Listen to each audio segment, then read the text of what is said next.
Afinal, por que que as mulheres estão tão cansadas e tão sobrecarregadas? Eu acho que nunca na história a gente se deparou com as mulheres tão cansadas, exaustas, fazendo malabarismo e enfim. Sou psicóloga e sexóloga, eu sou psicóloga clínica, eu tenho um consultório em Vila Velha, Espírito Santo, eu também atendo online. Tem gente que vai dizer, porque vocês lutaram para ser igual aos homens, então agora toma. É comum um homem dar conta de casa, de filho, de trabalhar? Não é comum, não tô falando que não existe. Sempre que eu posto alguma coisa lá no meu Instagram, tem uma pessoa cansativo que vai e coloca assim, não, mas por outro lado, claro, gente, tudo é por outro lado, não polariza nada. Nada do que a gente fala, nada na nossa vida é absoluto, é único, só tem um lado. O problema é o discurso polarizado, ou seja, se é assim, então é assim. É aquele tal do 880, ninguém chega no meio termo, tá? Não é por aí. E eu vou dizer que nós estamos exaustas, exauridas, cansadas, justamente pelo contrário. Por conta de estar lutando. Não é porque nós lutamos. Ou seja, nós não chegamos lá. Nós estamos cansados porque nós estamos no meio do caminho. E o meio do caminho não é nem lá, nem cá. Ou seja, nós estamos dando conta de tudo e isso é romantizado. Quem nunca ouviu? Nossa, que guerreira, que maravilhosa, que não sei o quê. E é também aplaudido. Além de aplaudido, é muito reforçado. Então, o nosso valor hoje, nessa atualidade, pode ser que daqui 5 anos você assista a isso e não seja nada disso. Se amanhã não for nada disso, meu Deus. O meio do caminho, ele não tem definição, ele não é definido. Então, nós estamos ali com todas as coisas na mão. Qual é a ideia que seja o final da linha, o fim do caminho? Que as mulheres e os homens possam escolher e que seja naturalizado, que ninguém enche o raio da nossa paciência pra gente ser dona de casa ou dono de casa. Se a gente quiser só trabalhar, se a gente quiser vender miçanga na praia e que nada disso já venha pré-fabricado na sociedade. A questão toda é a carga cultural que a gente leva e nós estamos num período de transição, estamos no meio do caminho. Se você for estudar aí a história da humanidade, antropologia, enfim, você vai ver que o nosso momento de vivência é um momento meio termo para muitas mulheres. Mas para algumas mulheres, como eu disse, não existe discurso polarizado, elas ainda estão lá no começo da linha. Então, enquanto nós temos aqui, eu me considero uma do meio da linha, eu estou lutando para puxar aquela mulher que está lá atrás, que nasceu numa família que fez ela acreditar que ela só tem valor se ela tiver um homem do lado dela, que ela não pode falar dos seus prazeres, né? Que o prazer feminino é errado. Eu tô puxando aquela mulher. Para a maioria de nós estamos aqui no meio do caminho, ainda é muito pesado. A mulher que já conseguiu chegar lá na frente, de ser criada dentro de uma casa que ninguém a obrigou a nada, que ela não foi criada com essas coisas que a gente escutou, que eu botei lá no Instagram. Ah, mulher, fecha as pernas, você tem que aprender a cozinhar por causa do seu marido e de várias outras coisas que as meninas colocaram lá no Instagram. Ela ainda está embebida na sociedade, porque a sociedade não chegou lá. Então, à medida que a gente vai puxando esse carrinho, até chegar lá embaixo, vai demorar um pouquinho. E puxar esse carrinho, gente, é muito pesado. E nós estamos no meio do caminho. E no meio do caminho é onde o cansaço bate. E o que eu chamo de carrinho? Esse carrinho é ser considerada. Eu tenho 37 anos, não tenho vergonha de dizer isso. E muitas vezes na minha adolescência eu me sentia excluída em rodinha de meninos. Eu gostava mais de conversar com os meninos. Ah, porque eu sou masculinizada? Não, porque os assuntos eram mais interessantes e mais animados do que o das meninas. Ah, então quer dizer que você não fazia parte das mulheres? Não. O problema é querer que todas as mulheres sejam iguais e que todos os homens sejam iguais. Só que para os homens serem iguais é um pouco mais leve. Não estou dizendo que não é pesado não, porque machismo é pesado, ele pesa para todo mundo, ele não pesa só para mulher não, tá? Mas para esses homens era mais fácil cumprir esse papel porque ele não tinha tanto pormenor. Só da gente ver o tanto que a gente se arruma, ele é cheio de pormenor. Amo isso aqui, tá? Não trocaria por nada. Mas o fato de eu gostar de estar, de conversar mais com os homens, não me faz um ser humano diferente, só me faz um ser humano que se interessa por coisas que a sociedade falou que são masculinizadas. Ah, então você falava de futebol, de não sei o que, de não sei o que lá, você já pensou aí num monte de coisa. A questão toda, eu até analisei em terapia, é que eu gostava mais da animação e mais do tipo de amizade que os rapazes tinham.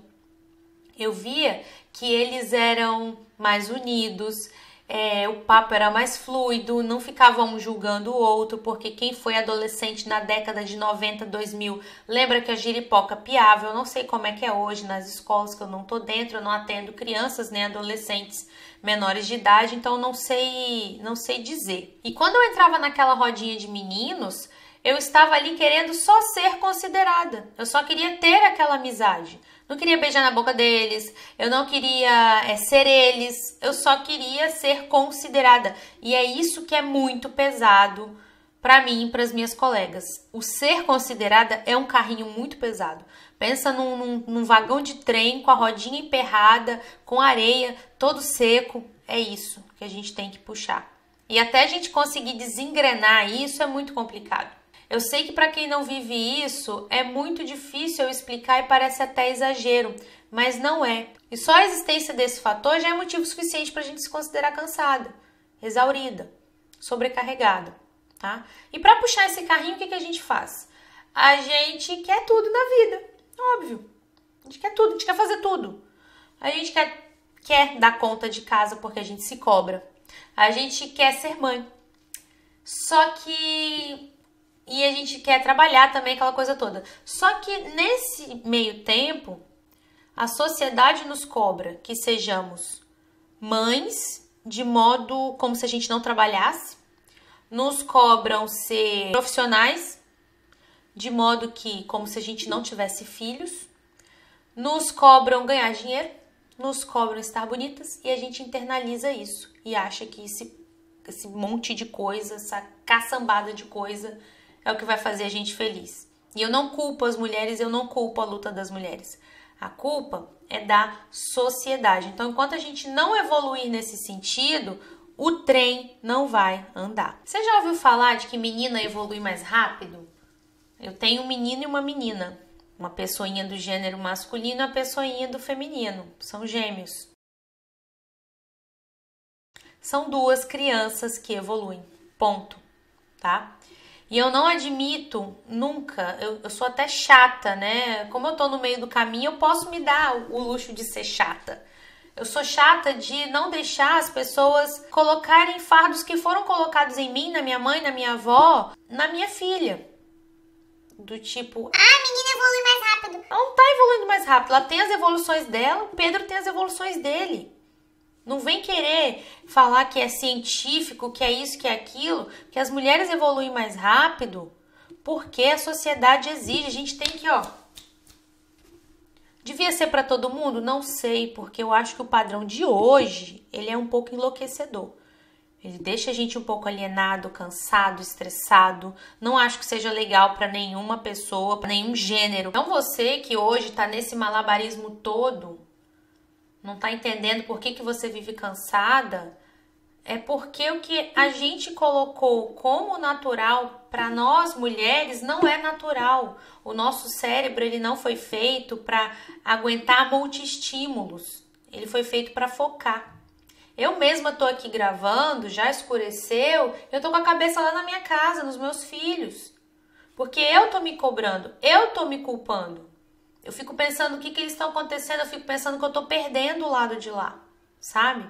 Ainda bem que eu tenho uma ótima rede de apoio, ou seja, o meu carrinho tá um pouquinho mais puxado pro lado de lá. Eu tenho minha rede de apoio e eles me deixam muito tranquila para trabalhar, para poder viver, mas tem o nosso crítico interno. Por mais que eu tenha 1 zilhão de babás, 1 milhão de avós, 1 milhão de tias, o crítico interno ele tá existindo. Então, sim, hoje a nossa sociedade é malabarismo mesmo.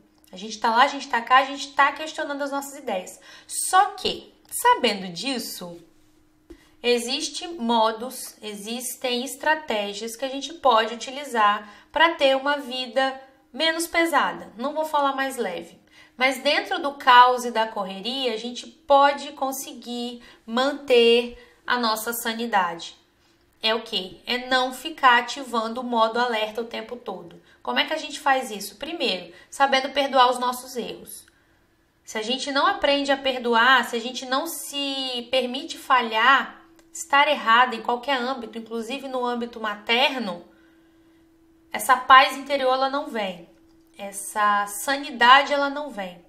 E se a gente continua nesse padrão... então eu vou ficar assim mesmo, acabou, ferrou. É adoecimento psicológico.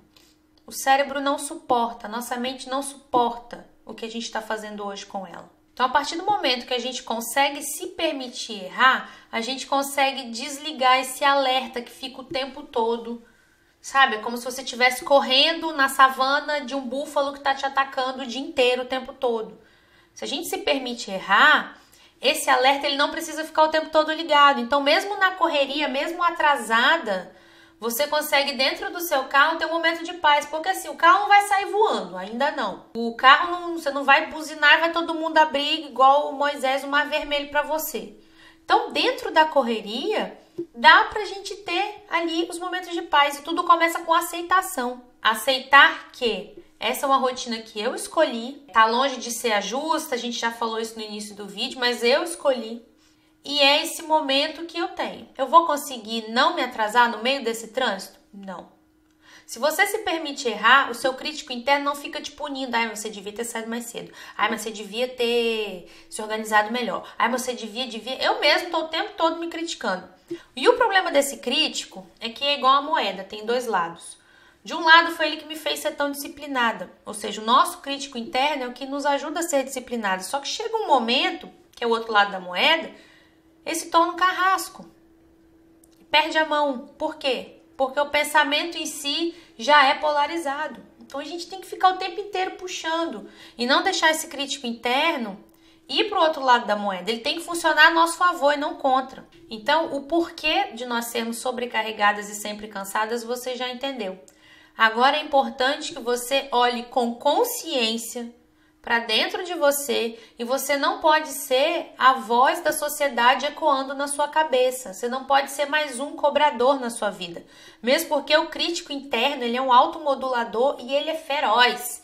Ele é sagaz, ele é até pior do que a sociedade. Porque muitas vezes a gente se pega criticando a sociedade. Poxa, por que foi assim? Por que meus pais me criaram assim? Por que foi assado? E sendo que é porque a gente está pegando essa regra excessivamente para dentro da gente, colocando ali como um algoritmo básico para o nosso funcionamento e a gente vai ficando refém daquilo ali. A partir do momento que você toma consciência, é possível aprender diferente.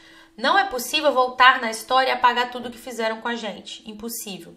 Não é possível a gente mudar a cabeça de uma sociedade inteira, ficando chateada, brigando ali em micro, né? Não tô falando no macro, não vamos polarizar, tá? Nossa luta macro, ela continua, ela não pode parar. Não pode parar em mim, nem na minha filha, nem nas minhas netas. Não pode parar em ninguém. Mas não é simplesmente ficando com esse amargo dentro da gente, chateada, poxa, a vida podia ser diferente, a gente não vai ter uma vida mais suave. Uma vida de modo que a gente consiga, com inteligência, fazer essas pecinhas de xadrez, que é a sociedade, funcionar a nosso favor. Aí entra o nosso aprendizado e a nossa inteligência, tá bom? Se fez sentido para você, se você quer saber mais sobre o assunto, se você se identificou com o que eu falei aqui, lá no meu Instagram, eu falo um pouco mais da minha vida, eu posto lá meu dia a dia e tal, e eu tô fazendo muita troca por lá. Aqui no YouTube, eu até consigo responder alguns comentários, mas às vezes eu demoro. Lá no Instagram eu consigo ter um contato mais próximo, se for do seu interesse, tá bom? Eu também tenho um site que tem um blog onde eu escrevo quinzenalmente sobre meus devaneios, o que eu penso, enfim, eu tenho muito conteúdo gratuito, interessantíssimo para mulheres e para quem quer entender o universo feminino. Eu também, obviamente, posto muito conteúdo de sexualidade, de autoestima, enfim. Se você quer mais vídeos como esse, se você quer me dizer alguma coisa, tô presente nas principais redes sociais, tá bom? Vai ser um prazer te ouvir, vai ser um prazer trocar ideias com você. Um beijo e até o próximo vídeo. Tchau, tchau.